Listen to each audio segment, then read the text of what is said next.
Jacob Thomas ഒരു പുസ്തകം എഴുതിയത് പ്രകാശനം ചെയ്യണമെന്ന് എന്നോട് ആവശ്യപ്പെട്ടിരുന്നു. അതനുസരിച്ച് സമ്മതിക്കുകയും ചെയ്തിരുന്നു.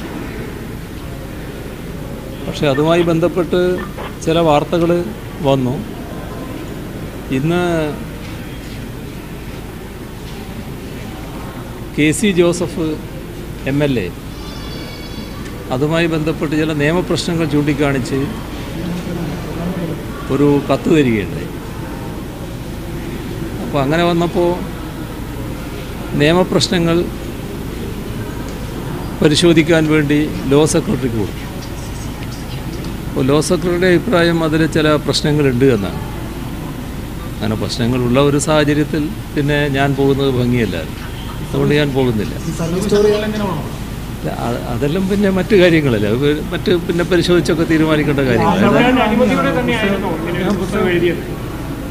അല്ല, അതൊക്കെ അതുമായിട്ടൊക്കെ ബന്ധപ്പെട്ട കാര്യങ്ങൾ പിന്നീട് പരിശോധനയുടെ ഭാഗമായി പറയേണ്ടതാണ്. ഇപ്പം ഞാൻ പറഞ്ഞ കാര്യങ്ങൾ മനസ്സിലായില്ലേ? ആ പറഞ്ഞ കാര്യങ്ങൾ നിൽക്കാം. ഇപ്പോൾ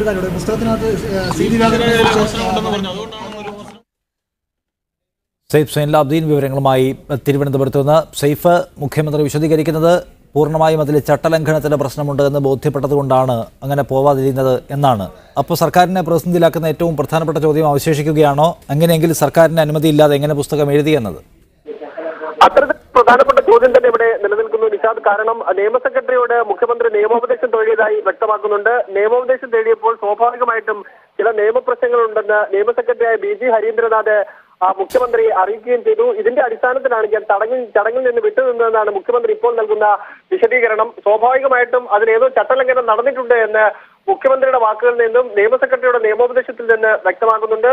സർക്കാരിന്റെ അനുമതി ഇല്ലാതെയാണോ ജേക്കബ് തോമസ് പുസ്തകം എഴുതിയത് തുടങ്ങിയ ചോദ്യങ്ങൾ എന്തായാലും ഉയർന്നു വന്നേക്കാം. അതിനെല്ലാം ജേക്കബ് തോമസ് അല്ലെങ്കിൽ സർക്കാരുമാണ് പിന്നീട് മറുപടി നൽകേണ്ടത്. എന്തായാലും മുഖ്യമന്ത്രി ഇപ്പോൾ നൽകിയിരിക്കുന്ന വിശദീകരണം ചടങ്ങിൽ നിന്ന് വിട്ടുനിൽക്കാൻ കാരണം ചില നിയമപ്രശ്നങ്ങളുണ്ട് നിയമ സെക്രട്ടറി അറിയിച്ചതിന്റെ അടിസ്ഥാനത്തിലാണ്. ബാക്കി കാര്യങ്ങൾ പിന്നീട് പരിശോധിക്കാമെന്നാണ് മുഖ്യമന്ത്രി ഇപ്പോൾ പറഞ്ഞിരിക്കുന്നത്.